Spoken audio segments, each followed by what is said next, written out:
राधे राधे भाइयों। बहुत सारे हमारे सब्सक्राइबर भाई हैं जिनके मन में क्वेश्चन रहता है कि भैया इस लाइन में आने चाहते हैं, टैक्सी लाइन में, ओला उबर रैपिडो ऐप बेस्ड कंपनी का बिजनेस अकाउंट क्रिएट करके हम भी जुड़ना चाहते हैं, गाड़ी चलाना चाहते हैं, गाड़ी खरीदना चाहते हैं। तो उनको बता दे भाई कि आप पुरानी गाड़ी लोगे तो फ़ायदेमंद रहोगे या नई गाड़ी उठाते तो ज़्यादा फ़ायदेमंद आपके लिए रहेगी। इस पे आज वीडियो अपना बनने वाला है। तो आपको बता दें कि कंपनी से कोई मतलब नहीं होता है, आप नई गाड़ी ले रहे हो या पुरानी गाड़ी दे रहे हो, कोई फ़र्क नहीं पड़ता है। सारे डॉक्यूमेंट होने चाहिए और कमर्शियल कार होनी चाहिए। आपकी न्यू हो या पुरानी हो, गाड़ी अटैच हो जाती है, किसी भी कलर की हो, कोई फ़र्क नहीं पड़ता, सभी को काम मिलता है भाई। आप नई गाड़ी लेके आओ तब भी काम मिलेगा, आप पुरानी गाड़ी लेके आओ तब भी काम मिलेगा। एक बात तो स्पष्ट हो गई भाई कि आपकी गाड़ी नई हो चाहे पुरानी हो, आपको कंपनी काम देगी। कंपनी काम देती है भाई आपके जो है रेटिंग के हिसाब से, कैंसिलेशन के हिसाब से, एक्सेप्टेशन के हिसाब से। वो गाड़ी ज़्यादा मायने नहीं रखती आपकी नई गाड़ी है कि सेकेंड हैंड गाड़ी है। तो अब मेन बात आ जाती है भैया हम नई गाड़ी से शुरू करें कि पुरानी गाड़ी से शुरू करें। ये बहुत पूछा जाने वाला सवाल है। बहुत से कमेंट आते हैं कि भैया हम इस काम में आना चाहते हैं, नई गाड़ी शुरू करें या पुरानी गाड़ी शुरू करें। देखो, सबसे पहले तो होता है बजट इशू होता है। आप जिस हिसाब से आपका बजट हो उस हिसाब से नई या पुरानी गाड़ी पे आप जा सकते हो। नई गाड़ी या पुरानी गाड़ी कोई भी हो, ओला उबर रैपिडो सभी गाड़ियाँ एक्सेप्ट करती हैं, कोई दिक्कत नहीं होती है बिजनेस अकाउंट क्रिएट करने में। और हम तो ये कहेंगे भाई कि अगर कोई बंदा पुराना ड्राइवर है या उसे टैक्सी लाइन का एक्सपीरियंस है या गाड़ी लाइन का उसे अच्छा खासा अनुभव है तो भाई पुरानी गाड़ी शुरुआत करें। प्लस पॉइंट ये रहेगा भाई उसमें कि आपका जो घाटा होगा ना वो बहुत मिनिमम होगा। अगर आप साल 2 साल चलाते हो या 2 4 6 महीने चलाने के बाद आपको गाड़ी बेचनी पड़ती है तो ज़्यादा से ज़्यादा 1,50,000 रुपये का आपका घाटा होगा, इससे ज़्यादा घाटा नहीं होगा। अगर आप पुराने बंदे हो तभी पुरानी गाड़ी लीजिएगा, और पुरानी गाड़ी जब भी लीजिएगा अपने फ्रेंड सर्कल से ही लीजिएगा। कार बाज़ार वालों के चक्कर में मत पड़िएगा, क्योंकि कार बाज़ार वगैरह में आप जाओगे तो गाड़ी किसी से खरीद के उसको टिप टॉप करके कंप्लीट करा के और गाड़ी की कंडीशन अच्छी करके और आपको महंगे रेटों में चिपका दी जाएगी। ये बात हमेशा याद रखिएगा। जब भी आपको सेकेंड हैंड गाड़ी लेनी हो आप डायरेक्ट डील कीजिएगा ऑनर से, ना कि कार बाज़ार से। ये बात याद रखिएगा।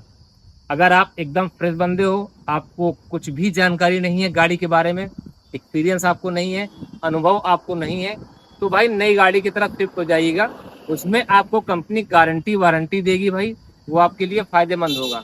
आप एक बार ले लोगे, 4 साल 5 साल 6 साल 7 साल तक की गारंटी वारंटी होती है। अगर आप स्टैंडर्ड वारंटी अपनी स्टैंड करवा देते हो तो, स्टैंड नहीं भी करवाओगे तब भी 3 साल की तो मैन्युफैक्चरिंग गारंटी वारंटी होती ही होती है।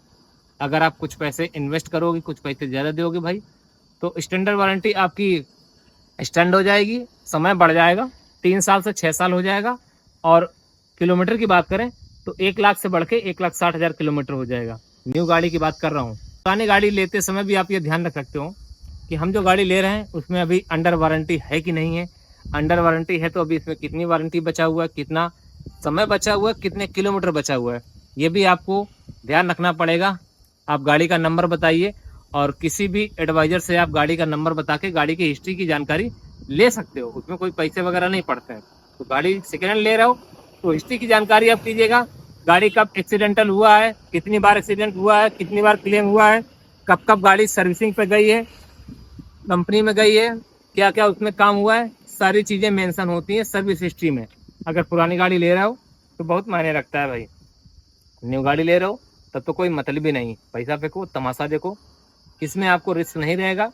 आराम से आप गाड़ी लॉन्ग टर्म के लिए आप लेना चाहते हो तो नई गाड़ी पे जाइएगा। लेकिन नई गाड़ी लेने का फ़ायदा ही इतने सारे हमने गिना दिए, तो घाटा भी उसका है भाई। घाटा उसका सिर्फ एक यही है कि अगर आपने न्यू गाड़ी ले ली, शोरूम से नई गाड़ी निकलवा ली भाई, और उसके बाद जब आप बेचोगे तो ये मान के चलो जो आप डाउन पेमेंट जमा करते हो 1,00,000 2,00,000 3,00,000 रुपए, वो आप अपने डूबे हुए समझिएगा। वो पैसे आपको कवर नहीं होने वाले, या रिकवर भी होंगे तो आधे अधूरे पैसे कवर होंगे। सपोज करो ये गाड़ी हमने ली है, 3,00,000 रुपये डाउन पेमेंट किया है, 6 महीने बाद हम इस गाड़ी को अगर बेचेंगे ना भाई, अगर लोन पे गाड़ी दिया है तो 3,00,000 जो हमने डाउन पेमेंट किया था वो तो भाई मुश्किल से ही हमें मिलेंगे और जो किस्त जमा की है वो भी भूल जाओ, जो मॉडिफिकेशन कराया है वो भी भूल जाओ। 3 लाख रुपए डाउन पेमेंट की है तो मुश्किल से आपको 1.5-2 लाख रुपए हो सकता है, आपकी किस्मत अच्छी हो, कंडीशन गाड़ी की अच्छी हो, लेने वाला कोई अच्छा मिल जाए, हो सकता है 1.5-2 लाख रुपए आपको रिकवर हो जाए उस गाड़ी के। जो 3 लाख रुपए आप जमा करके लाए थे डाउन पेमेंट, वो 3 लाख रुपए पूरे नहीं मिलने वाले, 1.5 से 2 लाख रुपए ही मिलने वाले हैं। तो माइंड मेकअप करके आइएगा, जब भी से आप न्यू गाड़ी कोई ले रहे हो लॉन्ग टर्म के लिए लीजिएगा, प्लानिंग बना के आइएगा कि अगर गाड़ी हम ले रहे हैं तो कम से कम 5-6 साल रखेंगे, जब तक कि हमारी गाड़ी की EMI नहीं जमा हो जाएगी। EMI जमा होने से पहले आप गाड़ी बेचोगे, जितना जल्दी बेचोगे उतना ही ज़्यादा आपका घाटा होगा। जितने लॉन्ग टर्म के लिए गाड़ी रखोगे भाई, उतना ही आपका बेनिफिट होने वाला है, उतना ही आपका घाटा कम हो जाता है। ये बात याद रखिएगा। आप गाड़ी लाते हो, शोरूम से उतार देते हो, 1 लाख रुपए तो चट से कम हो गए भाई। ऊपर से आपने फाइनेंस करवा रखा है, प्राइवेट बैंक से फाइनेंस करवा रखा है, 2 से 3 लाख रुपए आपका ब्याज में जाना है। तो कुल मिला के जो डाउन पेमेंट आपने जमा किया है वो ब्याज के रूप में भाई जमा किया है, मूलधन तो अभी पूरा का पूरा आपका बकाया ही है।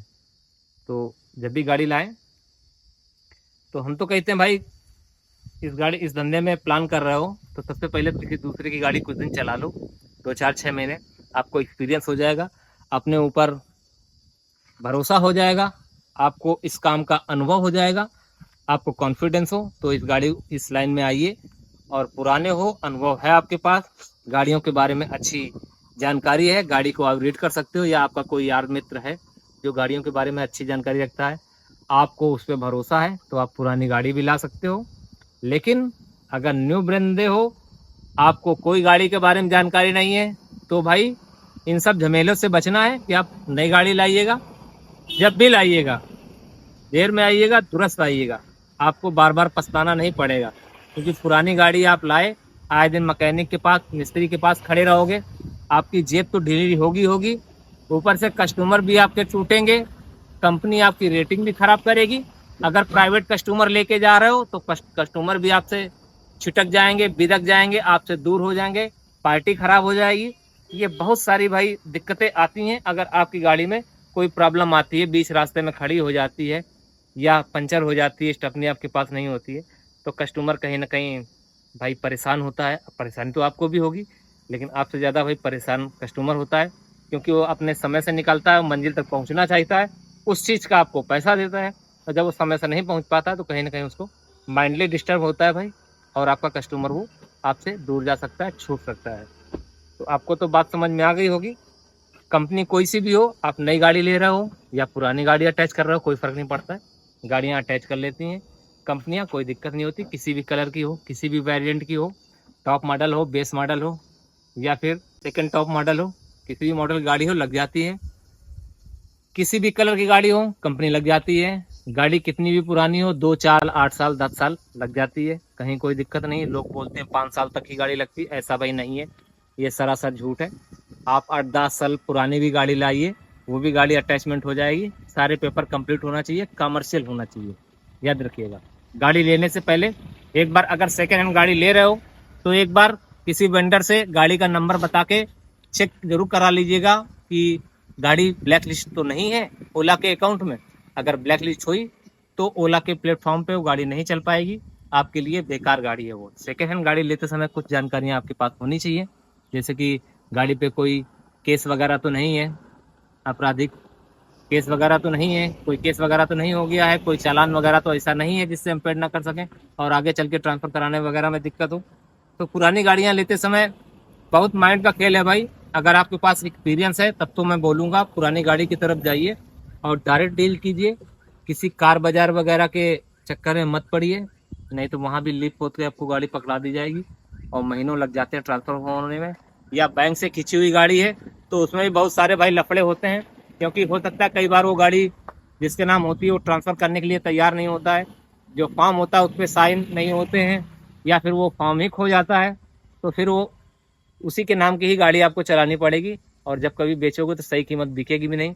तो सेकेंड हैंड गाड़ी की तरफ वही रुख करे जिसको एक्सपीरियंस हो, अनुभव हो, सब चीज़ों का ज्ञान हो, ठीक है ना। नहीं तो आप नई गाड़ी की तरफ स्विच कीजिएगा, वो आपके लिए ज़्यादा बेटर रहेगा।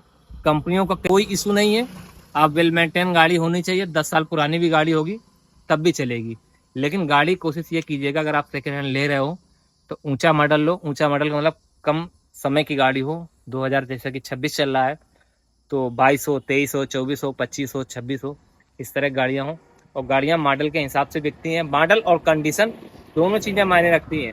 अब मार्केट की रेट की बात करूं, आप डिजायर अगर जो 2019 मॉडल लेते हो, 20 मॉडल लेते हो, तो लगभग 3 लाख के समथिंग पड़ेगी। आप यही वैगन आर लेते हो भाई 19-20 मॉडल, तो 2.5 लाख 2 लाख की मिल जाएगी। अगर अर्टिका 20 मॉडल आप जाते हो भाई, तो वही लगभग 5 लाख तक की आपको पड़ेगी। तो हर गाड़ी की कैटेगरी के हिसाब से उसकी वैल्यू निर्धारित होती है। अब यही जो है 2021-22 मॉडल लोगे, अगर आप वैगन आर लेते हो तो 3 से 3.5 लाख रुपए में मिल जाएगी। अगर डिजायर की तरफ जाओगे 21-22 मॉडल, तो 4 से 4.5 लाख रुपए पे आप चले जाओगे। अगर अर्टिका की तरफ जाओगे तो लगभग 6.5 से 7 लाख रुपए तक का आपको अर्टिका मिल जाएगी 21-22 मॉडल। बकाया कंडीशन पे भी डिपेंड करता है कि गाड़ी की कंडीशन कैसी है, गाड़ी के डॉक्यूमेंट कैसे हैं, गाड़ी कितना मेंटेन है, गाड़ी में टायर ओके हैं कि नहीं ओके हैं, वन टाइम रोड टैक्स जमा है कि नहीं जमा है, जीपीएस पैनिक बटन लगा है कि नहीं लगा है, गाड़ी लेते समय या गाड़ी बेचते समय, ये सारी चीज़ें मायने रखती हैं। वो आप लोग ध्यान रखिएगा। अगर आपके पास एक्सपीरियंस है तब तो ये सब सारी चीज़ें तुम मैनेज कर सकते हो। अगर आपके पास एक्सपीरियंस नहीं है तो आपको भाई कोई भी पप्पू बना देगा और आपका काटा जाना तय है, निश्चित है। इसलिए पुरानी के चक्कर में मत पड़िएगा। अगर आपको कुछ नहीं आता है, आंख बंद करके जाइए शोरूम भाई, नई गाड़ी निकालिए और स्टैंडर्ड वारंटी ले लीजिए, तो 5-6 साल के लिए कवर हो जाएगी गाड़ी। अगर स्टैंडर्ड वारंटी नहीं भी लेते हो तो 3 साल 1 लाख किलोमीटर मारुति दे रही। हर कंपनी का अपना अलग अलग हिसाब किताब है। तो वीडियो बहुत ज़्यादा लंबा ना करते हो, वीडियो को यहीं पर ख़त्म करेंगे। मिलेंगे किसी नेक्स्ट वीडियो में, तब तक सभी भाई को राम राम, जय हिंद, जय भारत।